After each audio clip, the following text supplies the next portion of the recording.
궁금한 뒷이야기를 들어보면서 물음표가 느낌표로 바뀌는 뉴스의 재구성, 뉴스야 시간입니다. 오늘은 정치부 류병수 기자와 함께합니다.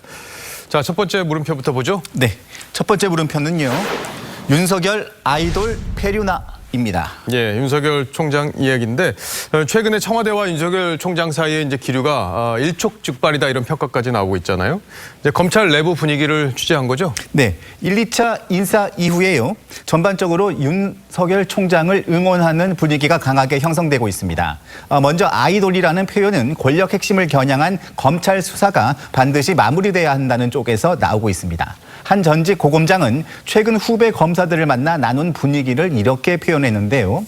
윤 총장이 검사들 사이에서 아이돌이 된 것 같다. 그리고 윤 총장이 쫓겨난다면 검사들이 순교자의 길을 같이 갈 수도 있다. 이런 이야기도 하고 있다고 합니다. 네, 근데 이제 윤 총장이 사실 이명박 박근혜 정부에서도 권력과 이제 대척점에 서서 수사를 했었기 때문에 뭐 누구 편이다, 뭐 보수 편이다, 진보 편이다 이렇게 얘기하기가 참 어려운데 이제 검사들 중에는 윤 총장이 이제 검사의 길을 제대로 가고 있다 이렇게 평가하고 있다는 거군요. 네, 맞습니다. 또 지방청 부장급 검사는요. 검사는 권력자의 범죄를 파헤치는 것입니다.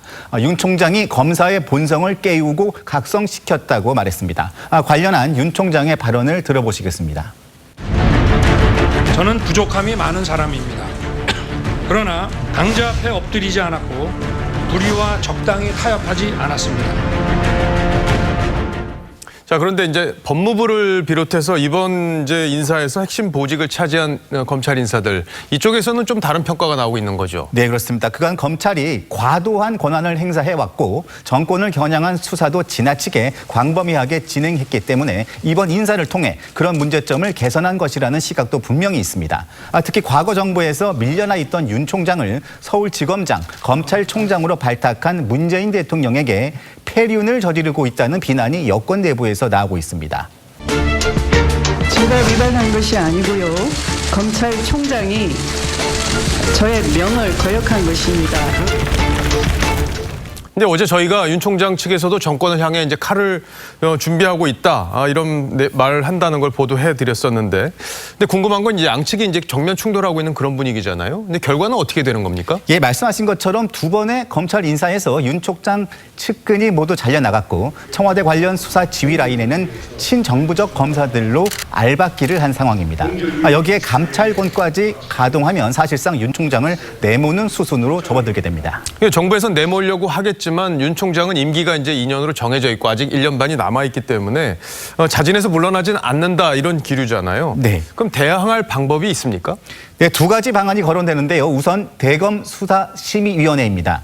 외부 전문가를 참여시켜서 사건의 기소 여부를 심의하자는 겁니다. 하지만 심의위원 선정을 두고 갈등이 불가피하고 건건마다 다 거치기에는 윤 총장에게 부담입니다. 그럼 나머지 다른 한 가지 방법은 뭔가요? 네, 최강욱 청와대 비서관의 기소처럼 윤 총장이 직접 담당 수사 검사에게 하나하나 지시를 내리는 것입니다. 먼저 유재수 감찰 무마 사건에 연루된 백원우 전 청와대 민정비서관에 대해서 윤 총장이 직접 기소를 지시할 가능성이 높습니다.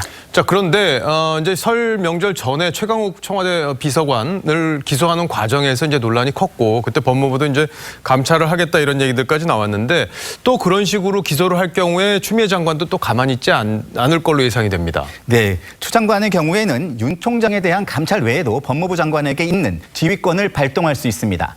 다만 개별 사건에 대한 지휘를 할 경우 과거 광정구 교수 사건 때처럼 논란이 될 수 있습니다. 결국에는 얘기를 들어보면 윤 총장 입장에서는 이제 똑 떨어지는 대응 방안이 없는 듯한데 검사들이 얼마나 윤 총장의 의지를 뒷받침할지 여기에 성패가 달려있다 이렇게 봐도 되겠군요. 첫 번째 물음표 정리해 주시죠. 네, 첫 번째 물음표요. 윤석열 아이돌 혹은 페류나는요. 외길 수순만 남았다로 하겠습니다. 이미 청와대 법무부와 이렇게 갈등 구조가 정착돼 있는 상황에선 윤 총장이 전공법 이외에 다른 선택을 하기 어려울 걸로 보입니다. 어쨌든 뭐 윤 총장에 대한 평가는 좀 엇갈리겠지만 중요한 건 이제 검찰사 그리고 또 역사에서 윤 총장이 어떤 평가를 받느냐 이 부분이 제일 중요하겠죠. 자, 두 번째 물음표로 넘어가 보죠. 네, 두 번째 물음표입니다. 안손 재결합 가치는 200억 원, 원입니다. 200억 원요. 네. 예, 안철수 전 대표가 명절 연휴 직후에 이제 자신의 거취를 결정하겠다 이렇게 지금 얘기가 나오고 있는데 200억 원, 이 돈이 왜 변수가 되는 건지 좀 궁금합니다. 네, 바른미래당은 현재 국고 보조금과 당사 가치 등을 감안하면 200억 원의 자산을 가진 것으로 알려졌습니다. 그래서 그런지 중도 보수 통합 참여냐, 바른미래당 복귀냐, 또 신당 창당냐를 두고 고민 중이던 안 전 대표가 일단 바른미래당으로 들어가서 당을 정비해서 총선을 치르는 쪽으로 가닥을 잡은 것으로 파악됐습니다. 200억이 된대요. 총선 때까지. 네, 그렇다면서요. 국고 보조를 받아서 예, 200억 자산도 있고 그러니까 뭐 거기는 몸만 들어가면 되거든요. 예, 아무래도 박지원 의원을 비롯한 호남권의 군소정당 의원들은 안 전 대표에 대한 어떤 기대를 좀 접고 있는 그런 분위기잖아요. 그래서 결국에는 안 전 대표가 바른미래당을 접수하는 쪽으로 이제 가고 있다 이렇게 해석해 볼 수 있을 텐데, 근데 중요한 포인트가 있어요. 손학규 대표가 지금 당을 장악하고 있는 상황이잖아요. 과연 당을 내줄지 이것도 궁금합니다. 네, 먼저 안 전 대표와 손 대표는요 30일이나 31일 회동 가능성이 높습니다. 안 전 의원은 귀국 전후로 의도적으로 손 대표와의 접촉을 피해 왔는데요. 최근 전현직 의원들을 통해서 손 대표와 교감의 폭을 넓히고 있습니다. 그러니까 보수통합에 합류하지 않으면 돕고 그렇지 않으면 안 도울 수도 있다 뭐 이런 거군요. 네, 손 대표의 생각은 그래서 비상대책위원회 전환을 목표로 하고 있습니다. 특히 손 대표는 바른미래당 김성식 의원이 비대위원장을 맡고 안 전 의원이 총선을 책임지는 방식을 선호하고 있는 것으로 알려졌습니다. 자, 그러면 안 전 대표의 반응은 어떻습니까? 손 대표 퇴진에는 공감하고 있습니다. 특히 현실적으로 200억 원에 달하는 바른미래당 자산 가치도 고려 요소입니다. 다만 옛 국민의당을 탈당해서 민주평화당과 대한신당 등으로 흩어진 호남 의원들과의 관계 설정을 두고 고심 중입니다. 안 전 의원은 우선 28일 바른미래당 소속 의원들과 만나서 구체적인 방향을 논의할 계획입니다. 자, 두 번째 물음표도 정리해 볼까요? 네, 두 번째 물음표 안손 재결합 가치는 200억 원은요. 호남에서 안 뜨면 사면 초과로 하겠습니다.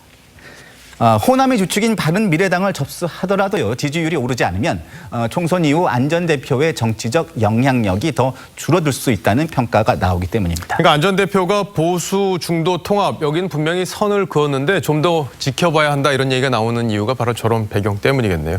자, 잘 들었습니다. 지금까지 류병수 기자였습니다.